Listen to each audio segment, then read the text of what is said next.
Okay, follow me as I do my very first trip to Costco.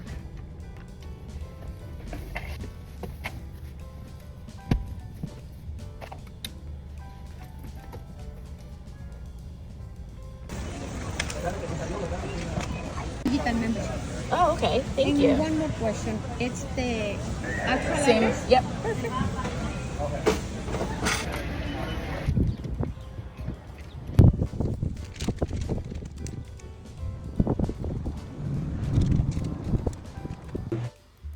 Hello everyone, welcome back to my channel. So I just did my first big Costco run. I used to use another big box store, but I have recently switched to Costco to save money and to buy in bulk. So one of the things I wanted to try were the Costco egg rolls. I heard they were really good. I don't eat a lot of processed food, but I heard that these were really good and that I should try them. So I am portioning them out into 4 different baggies so that I can keep them in the freezer and just thaw one out each. This helps with the preservation of food, and it really helps me not waste food by warming up too much.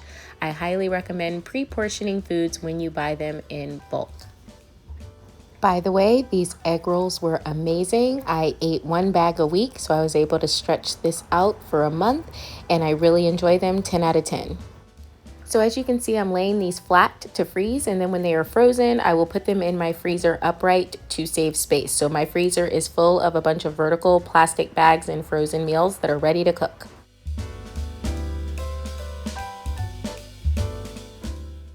Buying sugar in bulk also saves money, so I keep a little sugar jar out on my counter that I use for little things throughout the week, and then I will refill this whenever it gets low, but you are saving money by buying in bulk. When you buy in larger quantities, you're actually paying less per pound. That means more food, less money. So whether it's chicken, beef, or your pantry staples, buying in bulk cuts down on constant trips to the grocery store, paying more for less, and you also don't have those random impulsive buys. So the goal in buying in bulk is to make sure you stay out of your smaller grocery stores overpaying for smaller quantities. Now here you see that I bought chicken's feet from Costco. Buying chicken's feet at Costco is great because you can use this to make your at-home broth. If you want all natural collagen in your food, you need to buy chicken's feet to make your broth. It also helps with joint health and skin elasticity, and it's supposed to heal the gut as well. So I portion mine out and freeze them.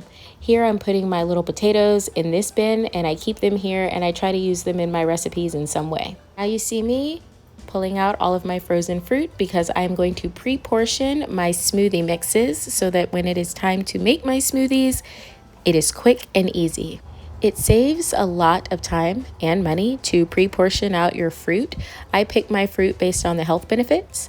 So I'm opening up everything and then I'm going to mix it up so that each smoothie has a slightly different taste. The goal is to keep the combinations interesting. The best thing about making your smoothie mix at home is that there's no added artificial sweeteners or sugars. There's no preservatives or fillers, and you can customize these to your heart's content. You can add chia seed, flaxseed, protein powder, collagen, whatever you want, and make this something that your body just loves.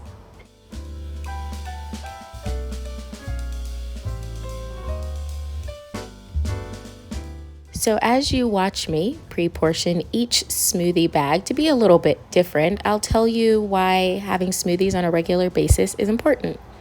It can increase your daily fruit and veggie intake. I add the veggies to my smoothie as it's in my blender. So if you have not seen my indoor hydroponic garden, I have that video in my playlist. Each bag that I'm making makes 2 smoothies. So I'll usually have 1 smoothie one day and then I will save the other part of the smoothie for the next day. Having these smoothies helps me cut down on having sugary snacks or processed food. They make a great snack. Also, it helps you stay hydrated and energized. If you ever want to see me make one of my smoothies, just let me know in the comments below and I can make a video about it. As you guys can see, I'm pretty new at this process of making videos. So I would love to get your thoughts and feedback, but just remember, as I keep going, these videos will improve. So thank you for your patience as I am learning. So the night before I want to make a smoothie, I will just take one of my fruit bags from the freezer and put it in my refrigerator. The next morning, I will get up with my blender and I will empty the contents of the fruit bag into my blender. I will add my greens. I will usually throw in all of my minerals and vitamins, and then I'll throw in about half a bottle of my homemade almond milk. So if you want to see me make some almond milk, I can show you how I do that. And the almond milk works as my base. The fruit makes it a fruit smoothie. The greens definitely add the vegetables to it. The honey will sweeten it up a little bit. And then I'll squeeze half a lemon in there. The lemon does offset the sweetness of the fruit, just so you know. And then I'll usually add my protein powder or collagen powder and mix it up and see how it tastes. I will then stick a spoon in the blender and see if I need to add anything and go from there. But I love also throwing in some chia seeds and sometimes some peanut butter, depending on if I like the peanut butter for the flavor of whatever smoothie I get out of the bag on that day. Remember, each bag of fruit has a slightly different taste because of the mixture of the fruits, and it can drastically change how each smoothie tastes. I like that type of variety, and sometimes it's even a surprise. But if you're someone that likes your smoothies a certain way, of course, you can pre-portion out the fruit so that you're putting the same amount of each fruit in each bag. But for me, I kind of like the little lottery system of seeing how each smoothie will taste on each day. I did totally just explain the entire process of how I make the smoothie, and you're seeing me just do this first step of pre-portioning out my fruit.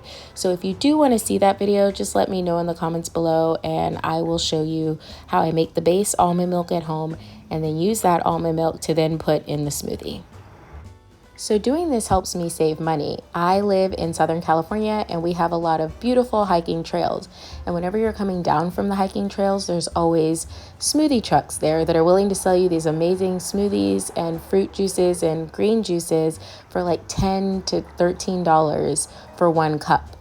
These materials that I bought at Costco probably cost me a total of probably about 25 bucks, but it gave me so many smoothies. So keep that in mind as we are heading into a time where you are wanting to save money and to spend the money that you do have wisely. All right, so now I'm going to show you how I break down my meats and fish into meal-sized portions. This not only makes my cooking easier during the week, but it helps reduce waste and you only defrost what you need. So the game changer here for me when I started developing this particular skill set was to make my own marinades. Now, this kind of meal prep may take a little bit of time up front, but over the months that this process lasts me, it saves me hours and it removes a lot of the daily what's for dinner stress. I already have my food that's ready, being marinated and flavored in the freezer. I just need to thaw it the night before and put it in the pan when I get home.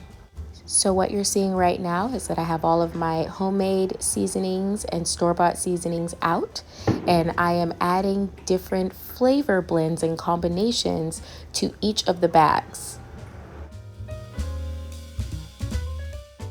So go ahead and go in your pantry and take out all of the herbs and seasonings that you have so you'll actually start going through them.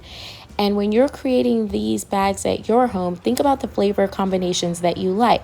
Now, there is a formula that you can follow when you are making your own marinades. So every bag uses the formula, and then I just use my creativity to change the combination. So let's talk about the formula. Okay, so let's talk about the basic formula to make your own marinades at home.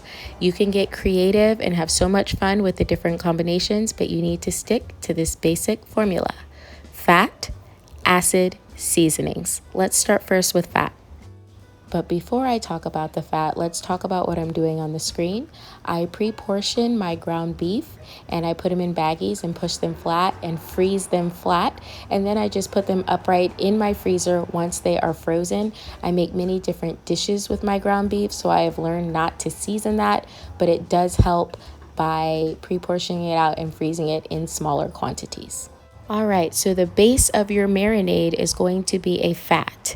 That fat can be olive oil, it could be avocado oil, it could be sesame oil, but your fat carries the flavor deep inside your meats and it helps it remain moist while it's cooking. So think about your marinade in thirds. You're going to want about 1/3 of your homemade marinade to be some type of fat. The next part for your marinade is going to be the acid, the tang. This is what tenderizes your meat and it brightens the flavor. So think about like a white vinegar or some type of lemon lime juice. You could even use orange juice. You can use wine, yogurt. That's going to be about 1/3 of your marinade mix. It's just enough to do the job without overpowering it too much. So you're going to need 1 fat and 1 acid. I typically use lemon juice and apple cider vinegar. And the last third of your marinade will be your flavor boost, your seasonings. So whether you're adding garlic, fresh garlic, freeze-dried garlic, dried garlic, onions, any kind of fresh or dried herbs that you like the taste of, soy sauce, mustard. I use a Dijon in this particular video, but I like to mix it up.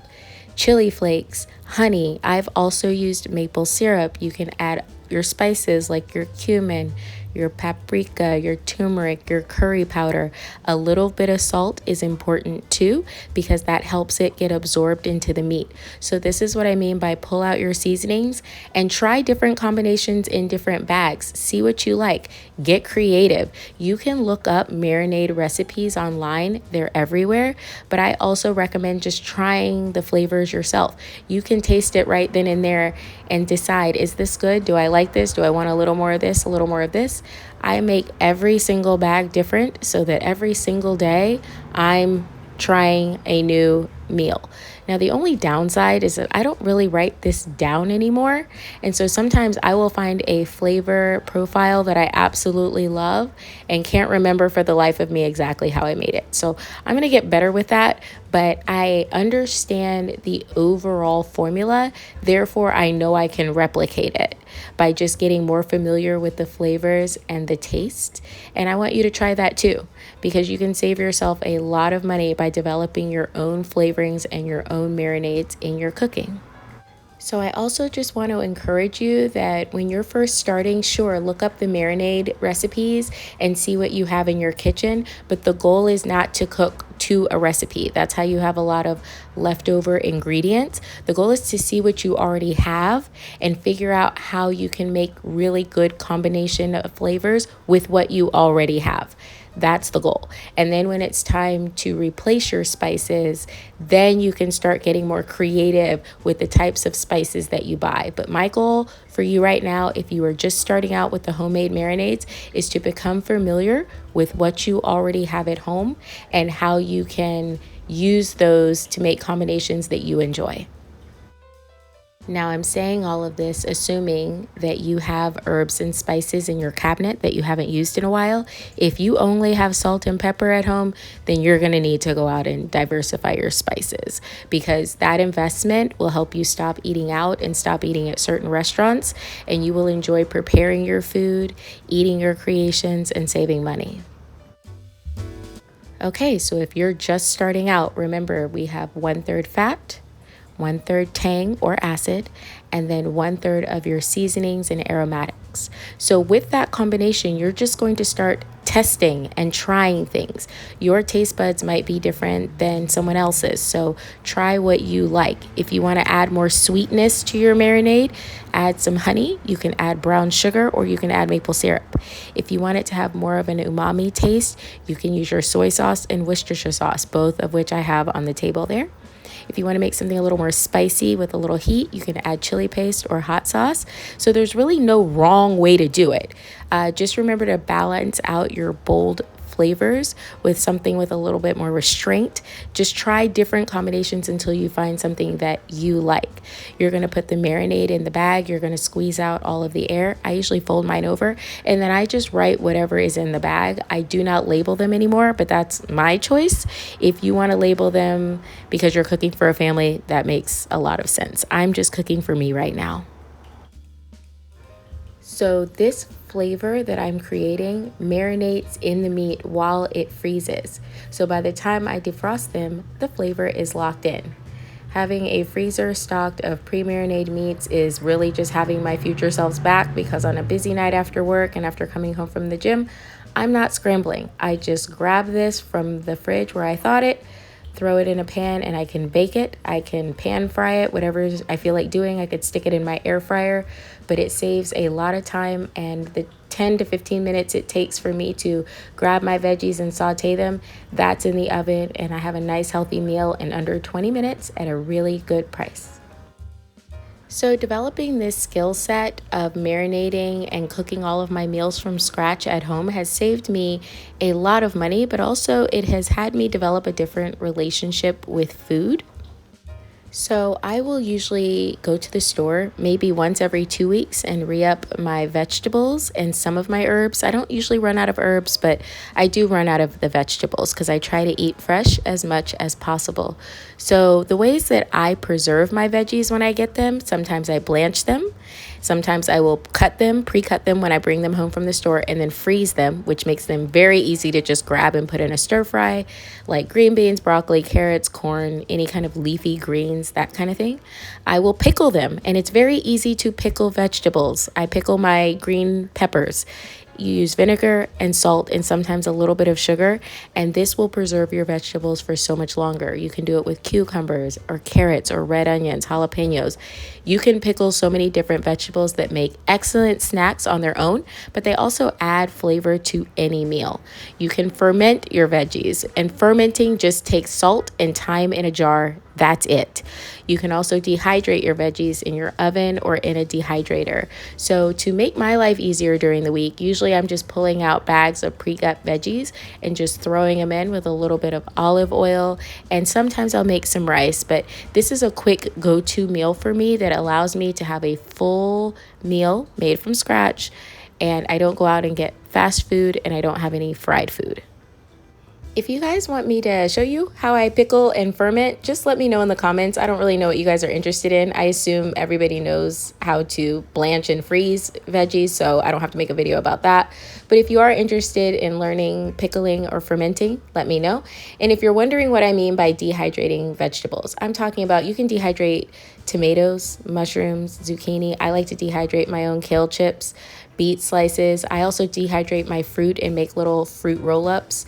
Dehydrating veggies are also great for the soups that I make for my lunch that I was telling you about. You could also make your own powders, which I think I have a video that I'm gonna post about that, where I had so many leafy greens. My harvest from my hydroponic garden was overflowing, and I just had to turn a lot of my leafy greens into powders, and then I would add my own green powder to my smoothies, and I thought that was an excellent way to pack in my veggies. So if I don't always cut them fresh and throw them in the smoothie, sometimes I will have a glass jar of my own green powdered veggies or leafy greens, and I'll throw those in as well.